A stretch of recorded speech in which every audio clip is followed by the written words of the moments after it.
Kapade Guam, and welcome to KOM News Extra. I'm Sonia Artero. In our series highlighting the work of the Rainbows organization, we've discussed the program, its benefits, its volunteers, and how the recipients actually benefit. But tonight we'll close out the series by discussing the signs and symptoms of a person suffering from a loss. Whether your child or significant other is grieving a death, family change, or any other significant loss, being able to detect their grief could be the difference between life or death.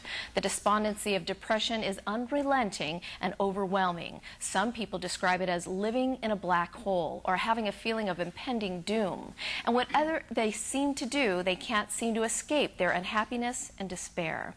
But here to help us make sense of it all is Rainbow's Executive Director, Marie Halloran, who is joined by Rainbow's child recipient, Tiffany Wager. Thank you both for coming on. And Tiffany, welcome back. Thank you. No problem. So what are the signs and symptoms of people, you know, who are really despondent and in despair? Okay, the most significant sign and symptom is a change in the behavior of that person. Let's say if the person loves to play basketball and all of a sudden doesn't want to play anymore. If a person is kept, you know, personal hygiene and personal appearance, and all of a sudden he or she no longer is doing the things that he or she used to do. Personal hygiene is low, doesn't shave, just, you know, dirty and just stay in the room. Now, what we do in Rainbows is a preventive measure. So most oftentimes when we see that the child, or not even just reading as teachers or as counselors or as a parent, when something changes in the life of a child, the behavior, the attitude, so much frustration, so much anger, we need to see and sit down with the child. How real of it is a problem? How real of a problem is it for, say, children who are being bullied at school? Oh, it's very real. You know, usually all the children know who the bullier is, and do most kids come home and share that with their parents? Look, I'm being threatened at school. Some of them are afraid because they don't know how mom and dad would react. So they're very careful themselves. So let's say me as a parent, if I listen to my child, I need to listen with my whole heart and not saying, oh, we're going to go there and be upset. And it could be as little as, you know, how was your day, and maybe a change in reacting instead of saying, oh, it was great, Mom, and it was like, it's all right. You know, that's, you know, get in there and ask more questions, because that's how you're going to find out. Or sometimes, because nowadays parents have 2-3 jobs. Right, they're very and busy. They don't have the time with the children. So let's say if my child is talking to me, I need to really put down everything and give it my whole attention with an eye contact. Very, very important. Listening is not what you want to hear. Listening is paying attention to what the other person is saying. And most often as parents, we already have labeled it. You know, we have our own beliefs. We do not really like to listen to the child.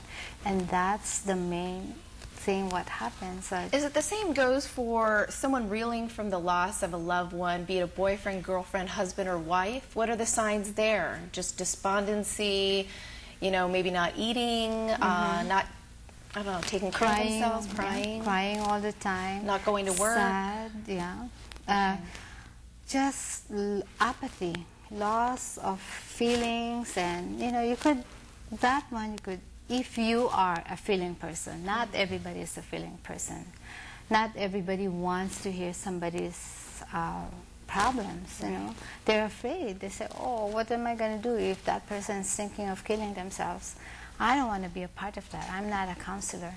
That is where the big mistake is. All of us have a responsibility to help others if we'll know how to listen. And there are, you know, there are things that you can do. Be educated, be trained in first aid to suicide intervention, because it's going to make you comfortable. it will give you the tools and skills on how to listen. Now, in addition to the program's many benefits, the recipients have gone on to do great things. Tell us about some of the recipients. Oh, Sonia, it's awesome. Sometimes, you know, my husband tells me, "What are you doing? You're sleeping 3, 4 in the morning, you know, what for?" Sometimes I feel like throwing in the towel, but then all of a sudden all these things come up. Like I have a former student that came running to me and said, "Mrs. Halloran, Mrs. Halloran." And when I look back, you know, this guy is like 6'2". He said, "Me? You're so handsome." And I said, "Yes, you're Mrs. Halloran." I said, "Yes." He said, "Remember me?" I said, "Oh, you're big now, you know, and handsome." All grown up. All grown. And then he showed me his wrist. And then I remember he said that at that time, it was a Wednesday, and it's usually a family court day. And he is an only child. And he said that day, he was supposed to choose whether to live with mom or dad. And he did not like to be disloyal to any of them. So he'd rather die. And he really actually cut himself. Amazing. And he was sent to me. And of course, we, you know, when things like that happen, we kind of refer them to Dr. Bellis. Dr. Bellis and us, we work together. And then as he went on, he said, "Guess what? Guess what?" I said, "You're married with children."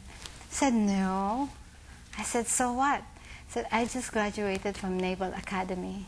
Wow. And I'm fantastic. saying, you know, everybody can do that if they just know how to listen. And it just goes to show that Rainbows really turned his life around and made him the Yes. person that he is today. And one of those people that we want to highlight today is Tiffany Wager. But we're going to do that after the break, so stay with us. The PTC. You're watching KUAM News Extra with Sonia Artero. And welcome back. We are winding down our week-long series of the Rainbows organization and its mission on Guam. And we are interviewing the group's executive director, Marie Halloran, along with Rainbows recipient, Tiffany Wager. Tiffany, welcome back to the show. You're as beautiful as ever. Thank you. Thank you for coming in today and sharing your story. Speaking of which, can you share with us how you became a part of the Rainbows program in the first place? Well, when I first heard of it, it was through a friend. She had told me it was only for kids who had a divorce in their family, but later when I got into it, I learned that it was for children who had deaths in their family and more than that. Now, what did you experience personally in your life that made you go to Rainbows? When I was 2 years old, my parents got divorced, and it How kind did, of how did the affected. program actually help you? It helped me to concentrate more on school, and instead of just being locked inside my own world, I would go out and play with others. Now, they do a lot of role-playing in the Rainbows program and different series that they work with the recipients. What helped you the most?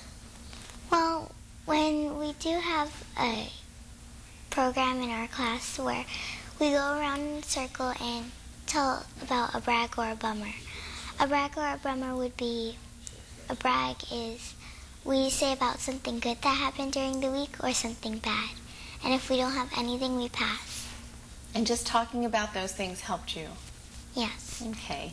Now, if there are people out there listening around your age group that are thinking, you know, my mom and dad split up, or I don't have a father, or, you know, my mom may have passed away, or my dad, what would you recommend to them when it comes to Rainbows to join the group? I recommend that they join because it really helps, and you trust in everyone in there because they keep it a secret of what you say in there. And you can, it just helps you because you don't have to keep it locked inside you. You're happy to let it out, but know that this person will keep it a secret. Well, we're glad that you shared your story with us today. Thank you again. God bless you, and keep up the good work, and keep encouraging others that you know of, children that you know of are grieving, to go into the program. It's people like you that are making a difference, Tiffany. Thank you. You're welcome.